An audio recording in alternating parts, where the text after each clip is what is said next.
Hello, nice to see you both. Hello. Yeah, thanks everyone for joining. Really excited for this webinar today about hiring with AI. So, looking at how we can just make sure that it's fast and fair and but also compliant. Wouldn't be a Trust Keith webinar without talking about compliance. So, the agenda for today's call is to talk through AI in recruitment today, like what we're seeing, from an HR perspective and a compliance perspective, looking at kind of how to manage fairness and bias within AI and recruitment, what the regulatory landscape says about it, any risks and considerations you need to have from a privacy perspective, and then looking at kind of decision making versus decision support. We do have some set time at the end for Q&A, but if anybody has any questions as we're going through, just pop them in the Q&A box, and if they kind of link in with the conversation, I'll try my best to bring them up in conversation kind of as we're going through rather than waiting at the end. But to kick off, let's start off with some intros. Elisa, over to you for a quick intro from your side. Perfect. Thanks, Lauren. Hi everyone. My name's Elisa. I'm the HR Advice Manager at CharlieHR. Thank you, Trust Keith, for having me. For those of you who aren't familiar with CharlieHR, we essentially provide an all-in-one HR software, which is specifically designed for small to medium-sized businesses.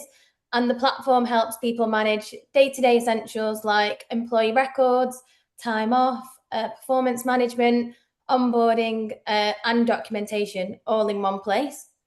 Alongside the software, we also offer a HR advice add-on, and that's the team that I lead. And we essentially support customers with the people side of running a business, so complex employee relations issues, compliance questions, policies, contracts, company handbooks. Essentially, we're there when something tricky comes up. So yeah, really happy to be here today and speaking with all of you.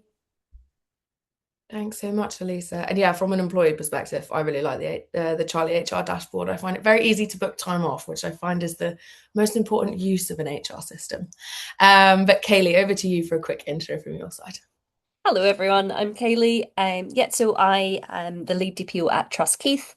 That means that I have the absolute pleasure of working with our team of experts and leading our team of experts across all of our customer accounts. My background is that I was once upon a time I was in operations and then someone gave me data protection and I loved it and I've been doing it ever since. More recently, I've also been doing a lot of AI governance, which is a very related field to data protection and privacy. So I've been spending more and more of my time looking at AI as well as your typical data protection pieces. Thanks so much, Kaylee. And finally, I'll do a quick intro myself. I'm Lauren. I'm an account executive here at Trust Keith. Some of you may have seen my face before on calls.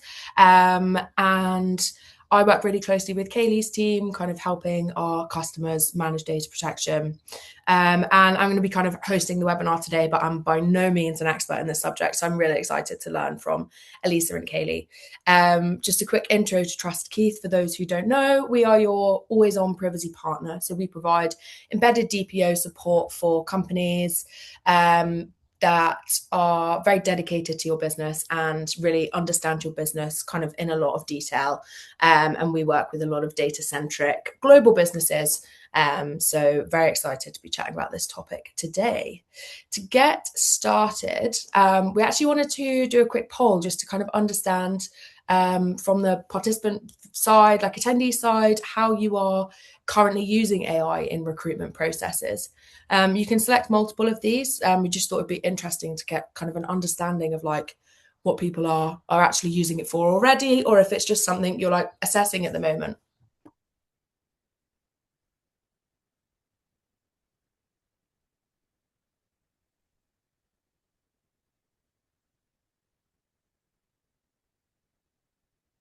All right. Hopefully everyone's had a chance to answer that now. So we can kind of kick off with the first topic, which is AI in recruitment today. So Elisa, over to you first, because you work with thinking about it from a HR perspective, you work with a lot of CharlieHR customer teams. What are you seeing when it comes to AI in hiring at the moment? Like, what are you seeing people use it for, I suppose?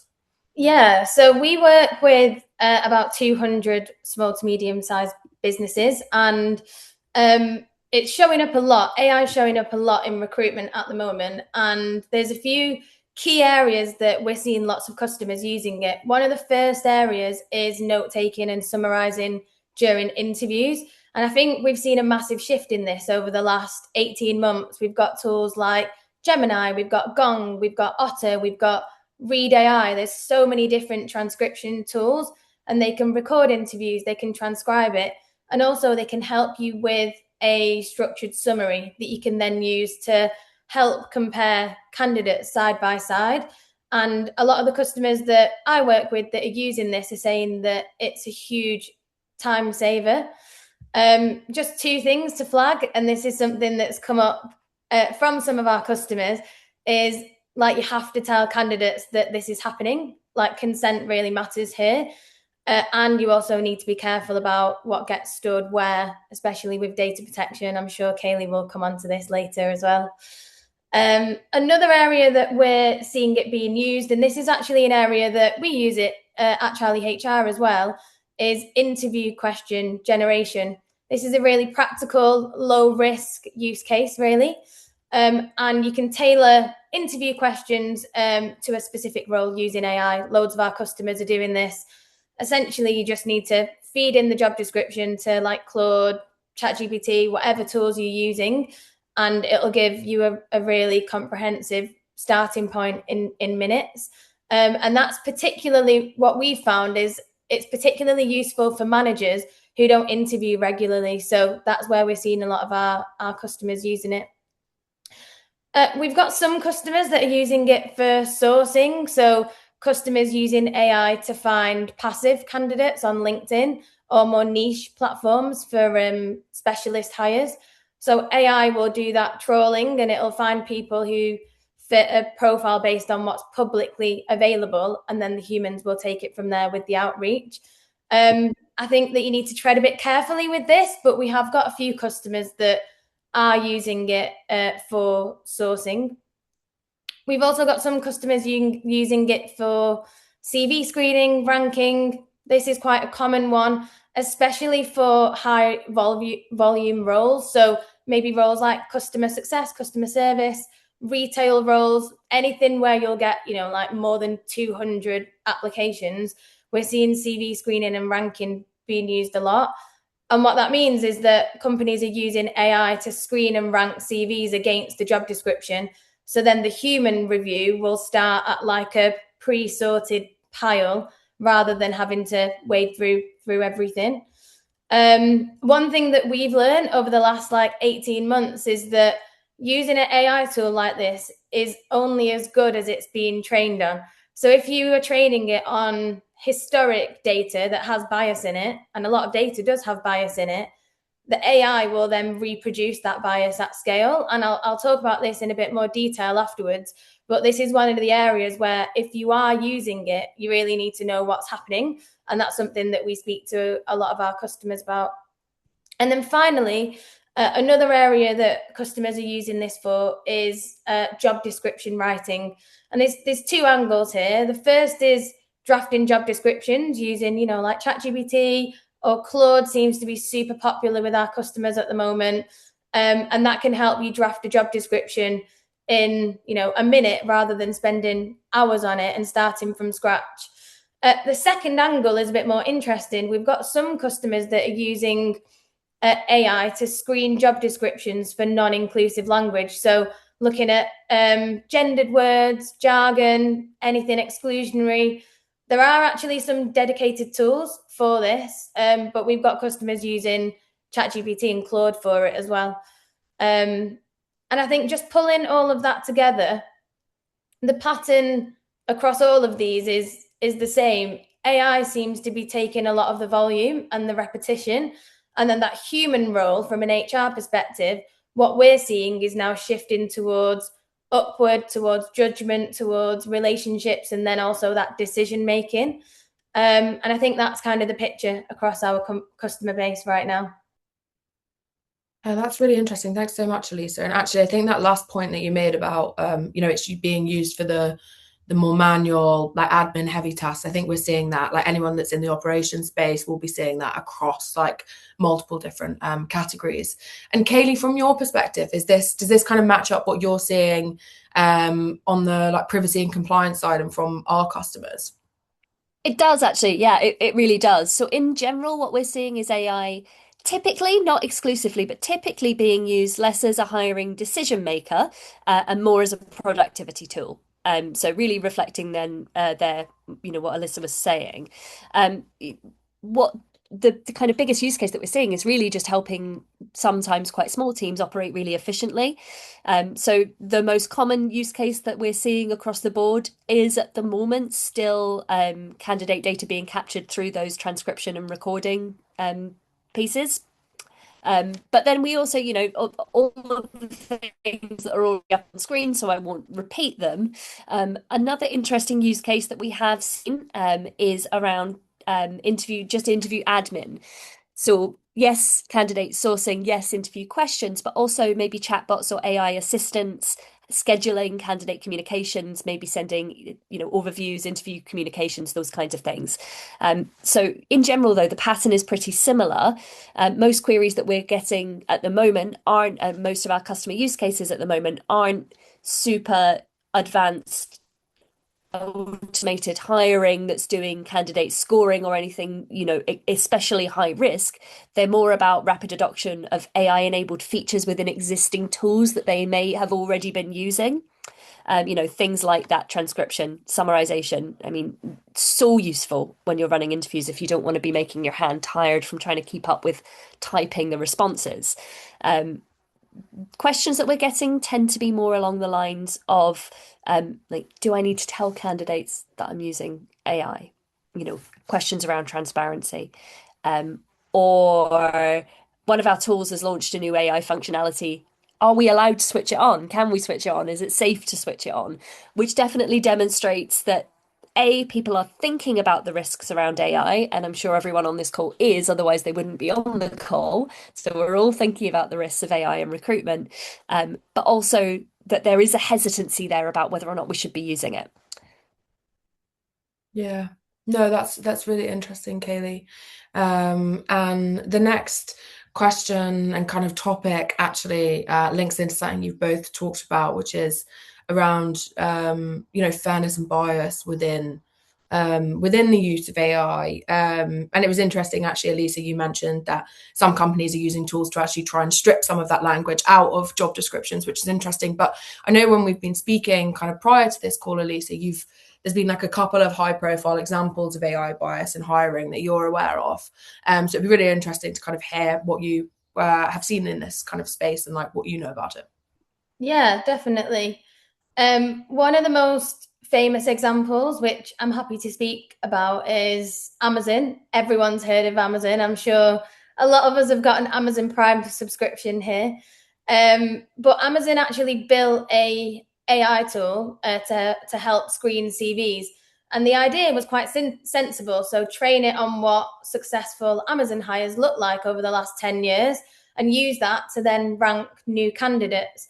But actually, the problem was that training data that I spoke about earlier, because over the last 10 years prior to that, the people that they'd hired in tech roles were overwhelmingly men.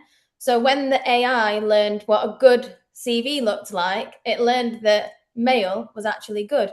And so in practice, what that meant is that the tool then started to penalize CVs that included the word woman. So, for example, on a CV, if it said women's chess club captain or women's coding network, it would automatically downgrade those women. Or if there was like a university or a college that was like a women's college or a girls' college, what would then happen is that it would automatically downgrade all of those candidates, and it was actively discriminating against half of the pool without anyone telling it to.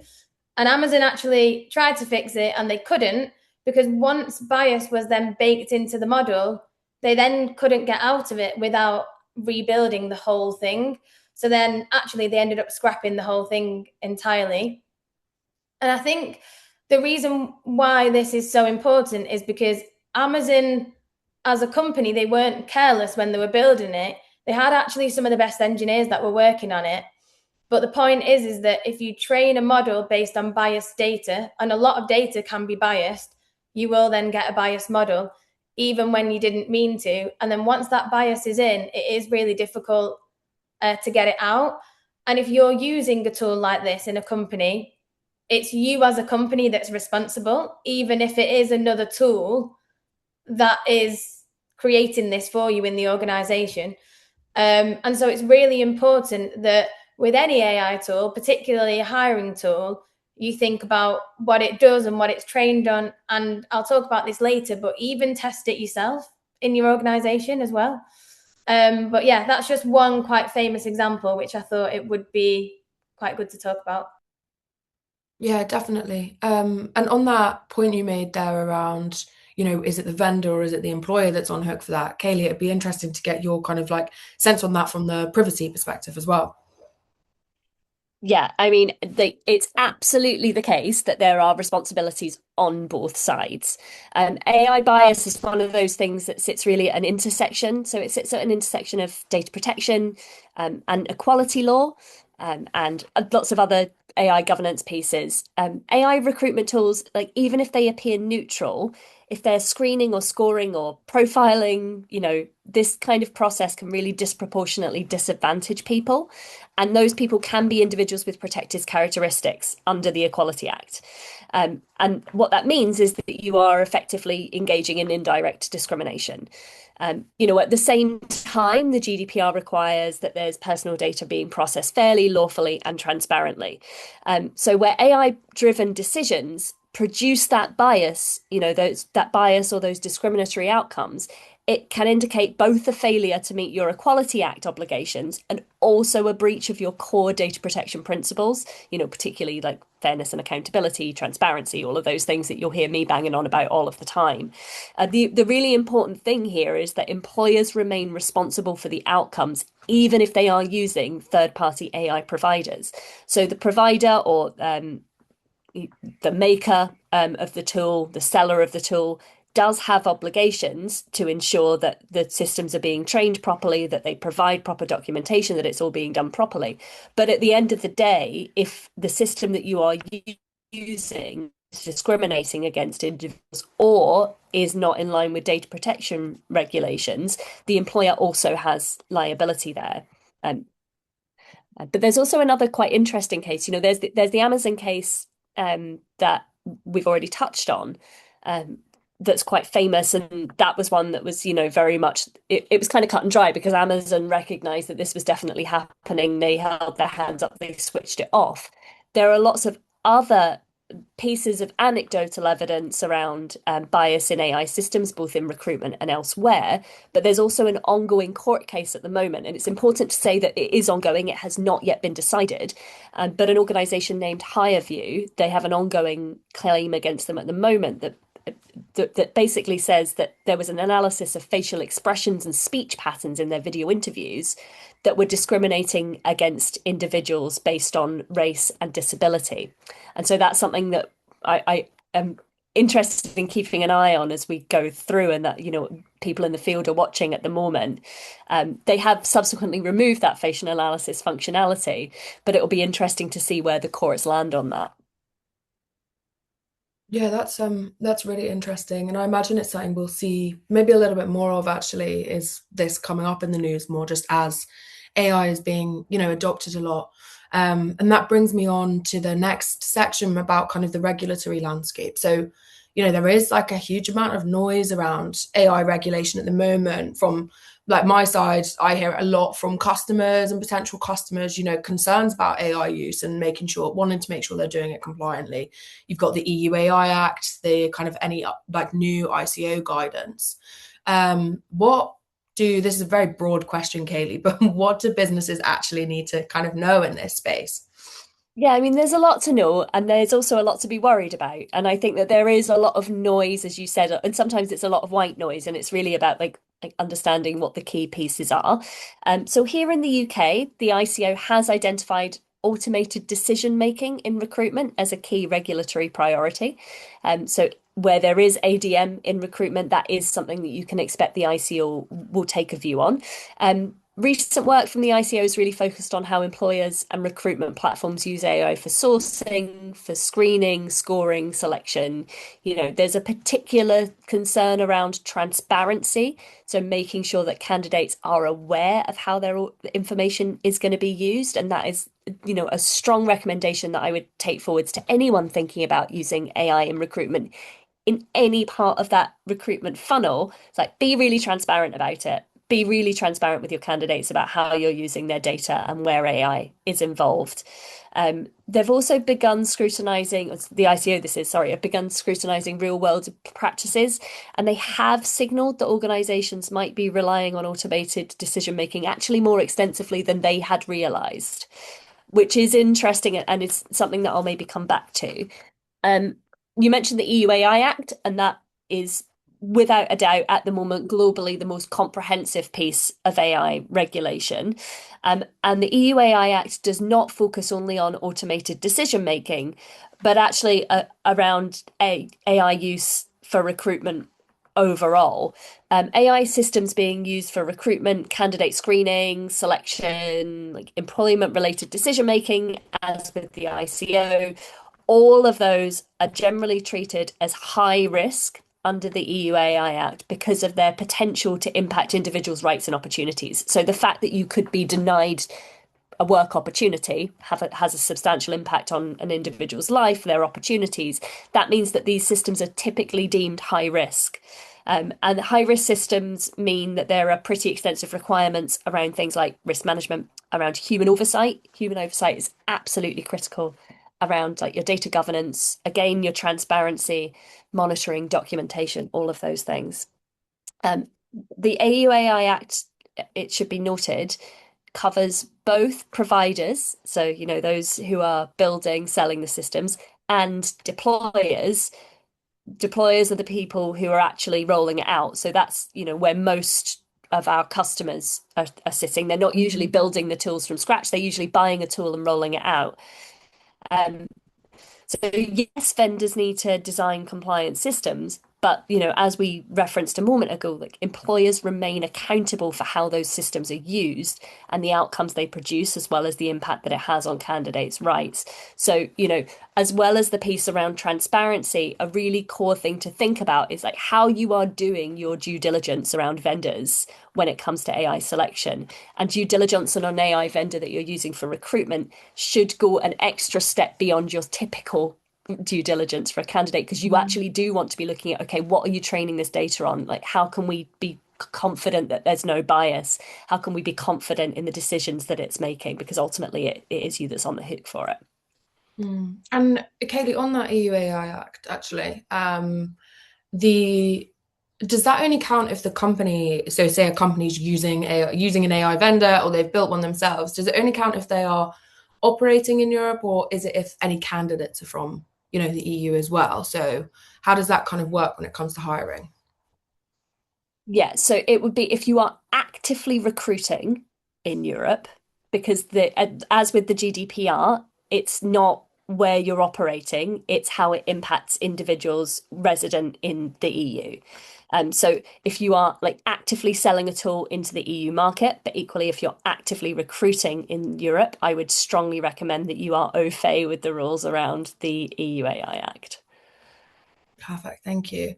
And the next section is, Kaylee, it's another one for you because it's around, privacy risks and considerations. So, Elisa, unless you want to touch on any of this, which feel free to, but I feel like, Kaylee, this is more in your court. When businesses start using AI in hiring, all of the things we've talked about, transcription tools, screening tools, like even just like creating job specs in AI, what are the privacy risks that, they maybe wouldn't have thought about, or like the biggest gaps that you kind of tend to see? Mhm. I think one of the key things to think about, you know that phrase, the medium is the message. There's that like thing, the medium is the message. Well, when it comes to privacy and AI, that's just not true, right? The medium's not the message. It doesn't matter what medium your personal data is in, the GDPR or the data protection regulation apply. So it doesn't matter if it's in AI or if it's on a spreadsheet, the same rules apply. And that is a really important thing, which for some reason is really easily forgotten when you start dealing with these potentially quite complex systems. But all of those basic principles continue to apply. Um, Another thing that's really easily forgotten or that maybe we just don't think about is that AI often and can and often does create like copies, summaries, and assessments of candidate data. And you maybe don't know where that's stored. Like, do you know where it's storing those copies? Do you know where it's pulling them? Have you got duplicates sitting across 4 different systems? Because if you have, then that's more risk. Do you know how long it's being stored and retained? Could it be easily retrieved if you needed to? So, all of those basics that you would think about with data protection, like where is it stored? Who has access to it? How long is it being stored for? Can we delete it? If an individual makes an access request, can we easily find that data and retrieve it to pull into that access request? All of those basics that you'd be thinking about with any other system, it's really important that you think about with your AI as well, because the answers can be more complicated, particularly where it comes to like retrieving that information and making sure that you can present it back. Um, Having strong rules around how your team can use AI is also a really important and easily missed step. You can spend lots of time thinking about building the tools and putting in parameters, but if you haven't told people actually, like, this is not a tool where it's appropriate to put people's, full candidate information, for example. You can put full candidate information to this system, but not this system. Make sure that people know what the red lines are and what they're allowed to do, because that's the only way that they will successfully use those systems. And human error is always the leading cause of incidents where it comes to data protection. People just make mistakes, and they're going to make even more mistakes if they don't know what the rules are. Um, like there's definitely all of the other basics, things like data minimization. Like, do you need to be putting a full CV into a tool, or actually could it just be one part of it? Do you need to be including the candidate's name, the age, all of those different pieces that you might have been given? Some people still put their age, some people put a photograph even on their CVs. I don't know why, but some people do. I can't imagine that anyone would employ me if I sent them a photograph, but there you are. Some people obviously think that this helps. Like, all of those things can be included. People include lots of things, and lots of things can be inferred from a CV that you wouldn't necessarily, it doesn't say, oh, like a name would usually give this away, but it might be a gender neutral name, but they might have gone, to, as Alyssa said, to a women's college. Or you might find that they have mentioned that they were in the LGBT drama club, these things come up on people's CVs, and it's not a declaration, but it is definitely inferring different things about a candidate. Do you need to put all of that into your AI tool? The answer is probably no. And we've mentioned this a few times, but I'm going to keep banging on about it, is transparency. Like, organizations absolutely need to assess whether their use of AI should be explained to candidates, and the answer is usually yes. And then, how do you ensure that your notices are up to date? Your privacy notices are accurately reflecting what you're doing with personal data. What's the impact on individuals? What do you need to be telling them, and when do you need to be telling them? And then finally, I mentioned it previously when I was thinking about the basics, but like, all the same rights apply. So just as all of the same rules apply for any other tool, all of the same rights apply to individuals. So individuals continue to have the right to request access and deletion. And you need to be in a position, or I strongly urge you to be in a position, where if you get one of those requests, you're not scrambling to try and work out how you can fulfill it, because I tell you, that 1 month deadline creeps up on you a hell of a lot faster than you think it's going to, when you're scrambling to work out if you can retrieve data from systems, and suddenly it like that deadline is looming. So yeah, Yeah, that's a few pieces. Perfect. Thank you, Katie. I was going to mention that actually some of the points you were saying around like actually knowing where the data goes, like is it being shared across multiple systems, made me think of our employee DSAR webinar that we did with Charlie HR as well, and the fact that actually, we're seeing that across candidates as well. Just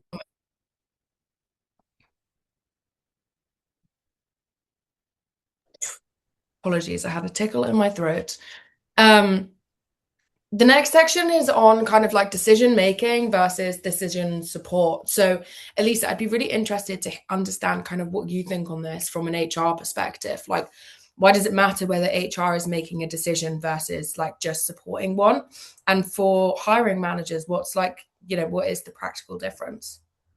Yeah, there is a massive difference between using AI to support a decision versus using AI to make a decision. And I think they can look similar from the outside, but legally, as Kaylee mentioned, and also ethically, they are miles apart.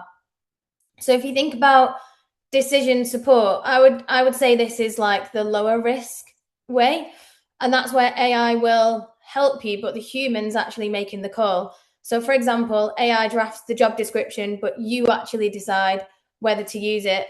AI maybe summarizes a CV, but you read that summary and the CV, and then you'll form your own view based on that. Maybe AI suggests interview questions, but you'll actually pick the right ones to use or change it or adapt it. AI might even rank CVs, but you actually look at that ranking in detail and you look at the underlying CVs as well. And I think the point here that I'm trying to make is that the human's actually meaningfully involved and they're using AI as a tool, not as a shortcut to make a decision. Whereas with decision making, this is where the AI is making the call, even if the human's technically in the loop. So, auto rejecting anyone below a certain score with no human review involved. AI might score video interviews, and that score directly influences if someone gets a job offer or not, if they get an interview. AI ranking a shortlist, maybe then the recruiter just approves 100 candidates in 10 minutes without genuinely reviewing them. And what's really important is that, in that last example, there is a human that's in the loop, but they're not meaningfully reviewing or involved. And so like rubber stamping on this doesn't really count. And I know Kaylee on the last slide just spoke about automated decision making. If AI is actually making the decisions for you, then technically you are in breach of those regulations that Kaylee spoke about, because there's no meaningful human review and the AI is ultimately making all of those decisions. And actually the burden is on the human to prove that, or the company to prove that there was human involvement. And I think from a HR perspective, this actually matters much more than the law as well, beyond the law, because when you let AI make hiring decisions, you actually lose that ability to course correct. And what you'll then start to do is like hire people who AI is scoring or like the highest or ranking the highest. And you don't get to know those people that AI is screening out. So you'll then lose visibility on bias, on judgment, on those edge cases. And commercially, you might actually lose those candidates that the AI didn't recognize as valuable. Maybe those unconventional candidates, those people that have switched careers midway through, maybe ones who didn't match previous hires, and actually they can be the best hires. And so what that means is that as a company, you might be losing really, really good talent. And if AI is optimized for the average, you then won't maybe get some exceptional hires that might come through that are quite different to maybe other people, or that what AI is standardizing for. Yeah. Yeah, that's really interesting. And I imagine also, there's such an importance on like culture fit of people as well. And AI is not going to be able at this current moment in time, probably isn't going to be able to tell you very well if it's a good culture fit. And Kaylee, just kind of on the back of that, Elisa mentioned there, like really nicely explained the difference between decision support versus decision making, but like I can imagine that a lot of businesses do think they're in the clear if there's a human like technically signing off on the decision. Where does the regulator draw the line on that?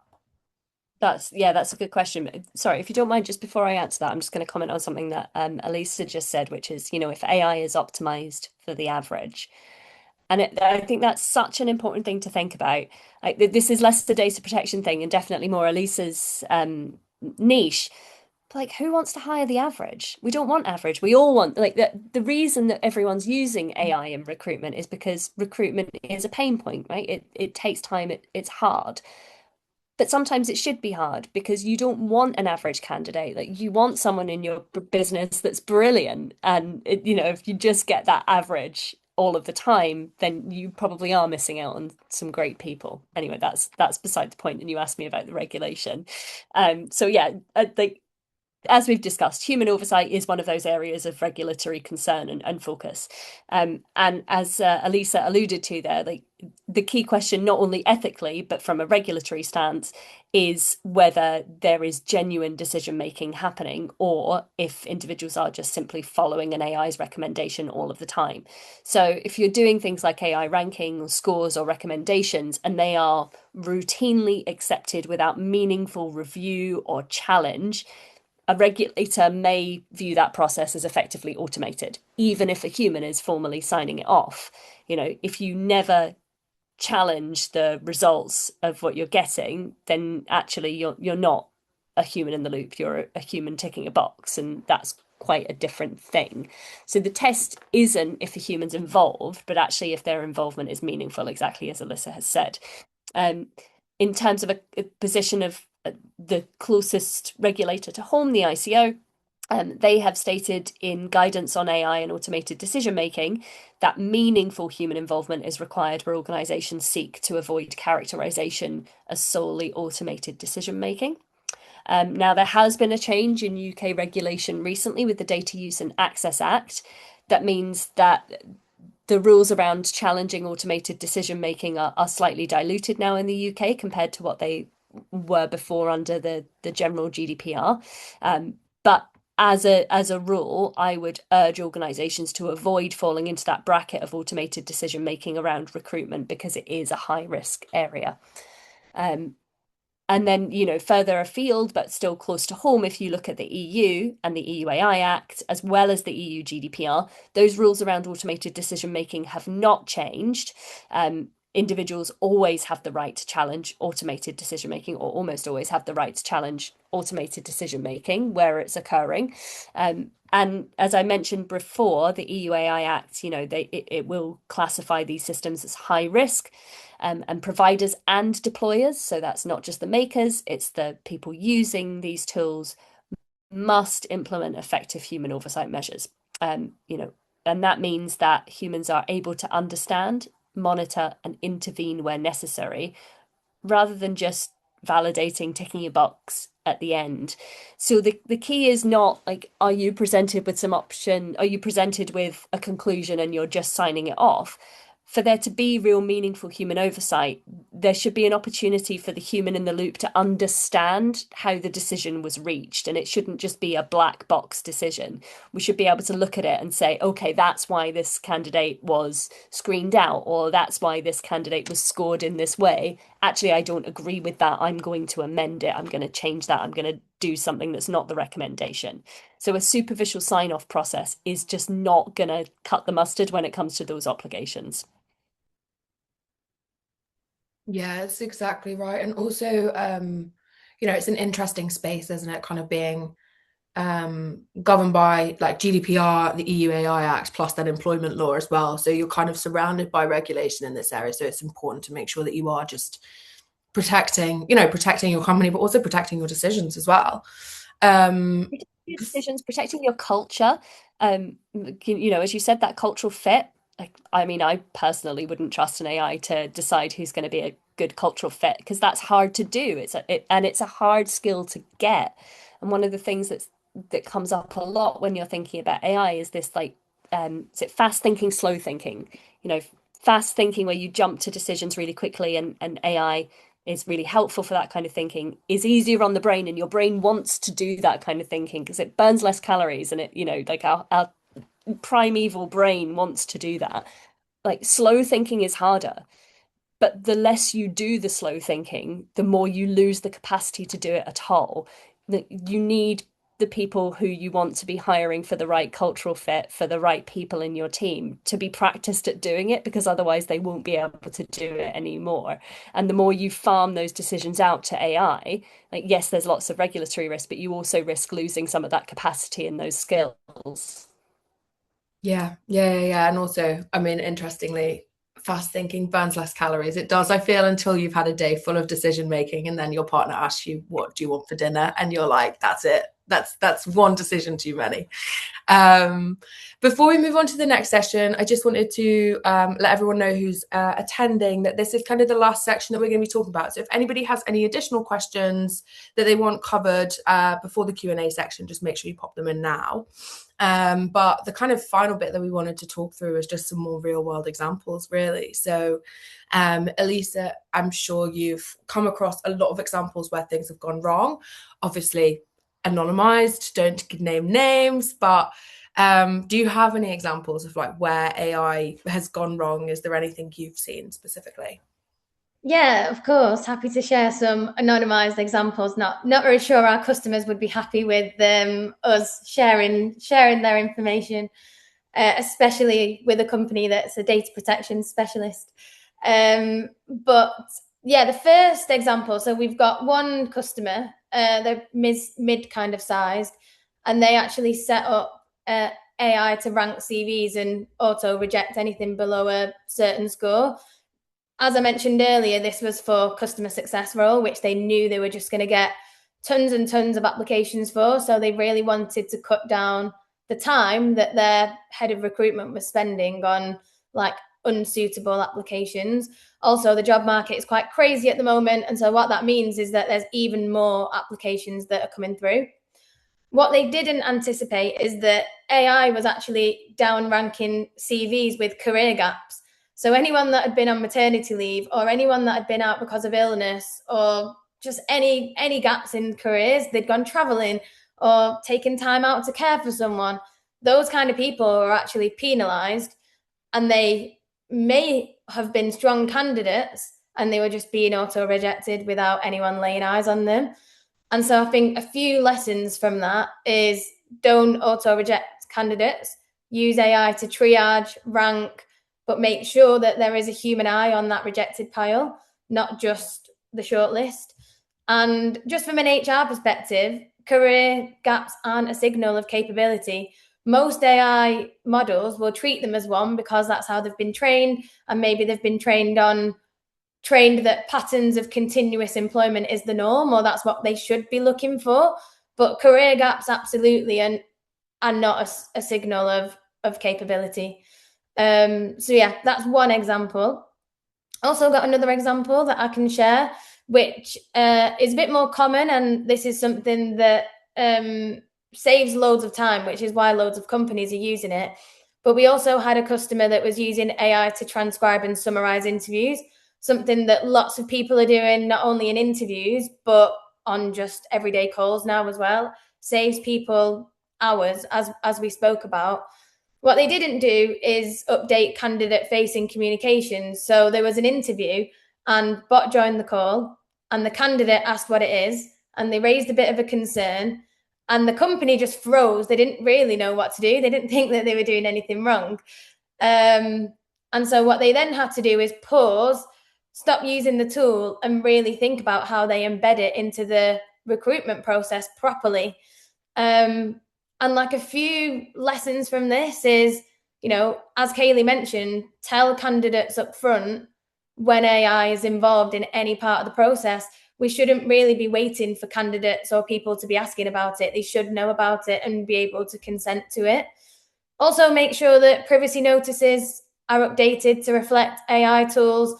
Lots of companies are using AI, but are they actually updating their privacy notices alongside it? Probably not. So make sure that that's updated. Make sure that people that are involved in the hiring process can explain what the AI is doing is why. And if you can't, when you're in a conversation with someone, candidates will start to lose trust fast. And so it's really important that you're able to explain that really clearly. And I think also maybe having an AI policy as well that can be shared internally. I know, Trust Keith, you'll definitely be able to support with that, but having an AI policy is also going to be really, really useful, and also help people in the company explain how AI is being used and how data is being processed, etc. But I just think overall, AI can be really helpful during the recruitment process, but people need to know how you're using it, why you're using it, know that you are using it in the beginning, and make sure that it hasn't been designed in a way that discriminates, because as we've mentioned, both sides are liable, but essentially if there are discriminatory decisions, that is going to impact the company more. Just a few examples from me. Yeah, that's perfect. Thank you. And yeah, that's definitely something. It's some of these things are quite easy to put in place, like adding a line into your privacy policy about the AI tool you're using for candidates, or, just telling people, do you mind if we admit our note taker, things like that. And it's definitely worth doing. And Kaylee, from your side, are there patterns that you see repeatedly, like from the compliance side, things that organizations keep getting caught out for that maybe they could kind of manage in quite an easy way, or potentially some more complex things as well? Yeah, there's definitely a few kind of trends that we see both across our customers and then more broadly, across the industry. So one of the key ones, and it's a really easy thing to happen, is just adopting AI without really understanding what the risks are. Really thinking about it, switching on AI features without assessing the privacy or security pieces around it. Like, all tools now seem to have a new AI feature that you can switch on, and so not taking time to do the due diligence around that before those things are switched on is definitely a very easy mistake to make, and one that's really easy to rectify just by having a strong process that you follow. There's also the thing that we've discussed a few times, which is just assuming that the vendor's going to be responsible. We've mentioned it a few times, but employers remain accountable for candidate data recruitment decisions and any discriminatory outcomes, even when a third-party tool is involved. And it's a very common misconception that actually, well, we're using this third party, it must be us. So they're kind of two pieces, relatively, simple fix. The third is the tendency to treat AI recommendations as human decisions. And this is not exclusive to recruitment, but is particularly risky where it comes to recruitment. But everyone, I think as humans, we all want to anthropomorphize things, right? So you go and ask ChatGPT a question and you imagine that it's giving you a real response, and you kind of treat what it's saying as if it's a person that you trust coming back with it. But AI is flawed, just as humans are flawed, and it makes mistakes. So treating AI recommendations as human decisions is definitely risky. Regulators increasingly focus on whether human oversight is meaningful.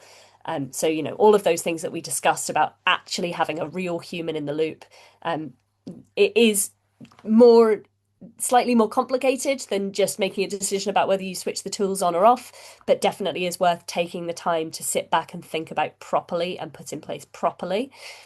And then finally, on the kind of flip side of all of that, you can go from being really overzealous about switching everything on and just wanting everything switched on, but you can also go completely the other way. And we definitely see customers and organizations more generally who are so cautious about using AI, are so nervous about doing it, that they are missing opportunities. Some organizations are just I think it's becoming less frequent that we see this now, but maybe a year ago, there were organizations that were just putting blanket bans on using AI, or blanket bans on any of these tools.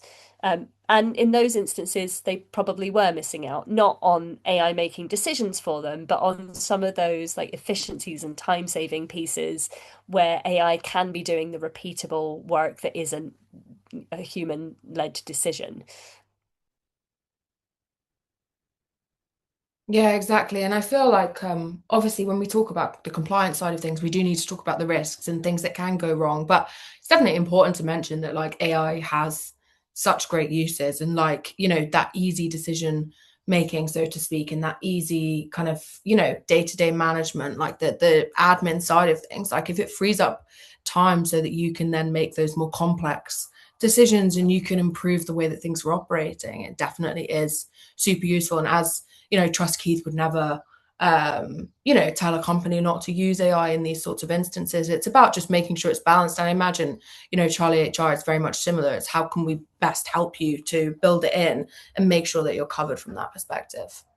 So we have had a couple of questions come through that we'll run through now. One of them came in actually prior to this webinar, and it is about, when companies are recruiting globally, how can you ensure compliance when you don't know necessarily where the candidates are applying from or will be applying from? So, Katie, I feel that maybe one more in your core.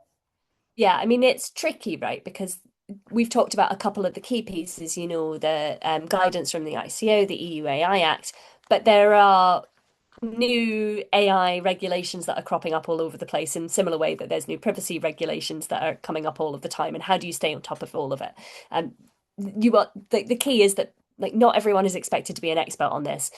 So my advice would be starting just by identifying where you are actively recruiting, first of all, right, rather than trying to solve for every country on day one.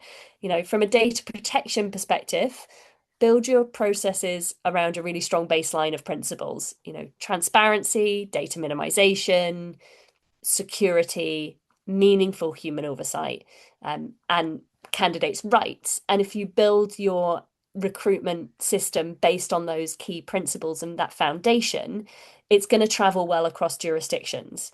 So, if or when you start recruiting in other countries, it's always a good idea to take advice on some of those additional requirements, but you will know that you have a strong principled baseline to start from. And then you can be flexible if you need to bring in additional considerations. Yeah, for sure. And in some ways, we're kind of lucky because UK GDPR is one of the more, GDPR is one of the more stringent regulations that there is. So it does tend to mean that you're covered. But, as Kaylee mentioned, there are countries and nations and stuff like that do have additional rules around them and additional kind of things that you need approval for. So definitely worth checking out. Another question that's come in is around auto sending transcripts from interviews, so like call recording transcripts into AI tools like Claude to be scored against a set criteria. So the first question is that risky? And the second is, do they need to be anonymized? It depends on what that criteria is and how well you've tested it, and if you're confident that it's not resulting in unforeseen bias. So that, unfortunately, I'm going to give you my my typical "it depends" answer, because it really does depend on what the parameters are and how it's being managed. But if it's being managed cautiously, and if you are confident that you're not seeing any bias as a result of it, then there is no harm in doing that. I would definitely always recommend, though, data minimization. It's very hard to fully anonymize, but do your best. There's kind of no reason that you would put a candidate's name into it, because the name isn't what you're assessing against. You're assessing against the criteria. So it's usually almost always better to strip out any identifiers that you can as far as possible and practice good data minimization as far as possible. Yeah, I think also on that point, we've talked about this a lot, but don't just take the AI's word on the score against the criteria as gospel. Make sure you look into it yourself as well, because that will definitely help to minimize the risk. Check that it's consistent as well, because it's very easy to put things into AI and ask for a score against a set of criteria and then do the same thing the next day. And you'll notice that they don't necessarily match up next to one another because it's not doing it consistently. So you need to make sure that however you're setting that criteria up in the AI, that you've given it really, really, really strong, detailed parameters to work with so that you do get consistency. Perfect. I think just based on time, we have another poll that we wanted to do quickly, and then we'll do the wrap up as well. So this next poll is, what is your biggest compliance focus right now? And think about your answer carefully, because this could really guide our future webinars. So we are putting our future webinars in your hands, everybody. And they are very general, we are aware. But if there's anything specific that anybody is like really interested in, do feel free to reach out to us whenever. We're always open to ideas, and we definitely really appreciate feedback off these webinars as well. All right. Okay. And then I think while people are maybe still completing that, it'd be good to do a quick wrap up with both of you. So Elisa and Kaylee, if you could both just share maybe your key takeaways from this conversation. I know we've spoken about a lot of things, so best of luck with instilling it down into a couple of key takeaways. Oh, I'm terrible at this. But my key takeaways would probably be like, just think about the basics, like making sure that you have those basics in place is really, really important. Like, think about the basics of data protection, the basics of GDPR.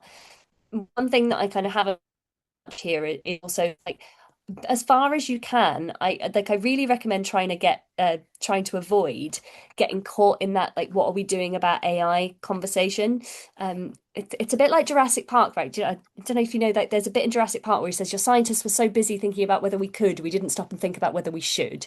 And sometimes that with AI is really important. Like, just because you can use AI doesn't mean that you should be using it. It might not be the most efficient, it might not be the most cost effective, and it just might not be the right thing to do. So, like, think about the bits of your process that actually AI is going to be valuable for and use it there, rather than just thinking that you can default to AI or that you want to default to AI for everything. Fab. Annalisa? Yeah, I think one of the biggest takeaways for me is thinking about how you're using AI, making sure that you are using it to support decisions rather than actually making decisions for you, because I think that's where I see one of the biggest risks from like a company standpoint and a discriminatory standpoint as well. And just thinking about the tools that you're using, are they genuinely inclusive? How are they being trained? Have you done your own internal testing, and have you documented this as well? And I think for me, just coming from that discrimination angle and making sure that you are using it in the right way, they're two key takeaways from me. Perfect. Thank you so much. So just to kind of finish wrapping up, we'll send over the recording of this tomorrow so you can watch it back. We'll also make sure to send across these slides as well, because there was definitely some interesting information in there. And we will be including our like AI readiness checklist within that follow-up email, which helps you to kind of see, like, with your use of AI, like what is in good shape and what might need a little bit more attention. So it'll give you a good steer if there's anything like that's particularly risky that you're working on. As always, if anybody would like to chat about anything that we've covered today in more detail, or has any questions that are very specific that they want to chat about, kind of, with Kaylee or one of our other DPOs, or Elisa from a HR perspective, do feel free to reach out. We are always happy to help. And the same goes for feedback as well. We always love getting feedback on these things. And then finally, keep your eye on your inbox. We'll be sharing with you guys first when our next webinar is. And we are really looking forward to seeing you in the next one, hopefully. All right, I think that is everything. So thank you very much, Elisa from CharlieHR. Thank you, Kaylee, as well. And yeah, we'll see you everyone, all the attendees, in around a month's time for the next webinar.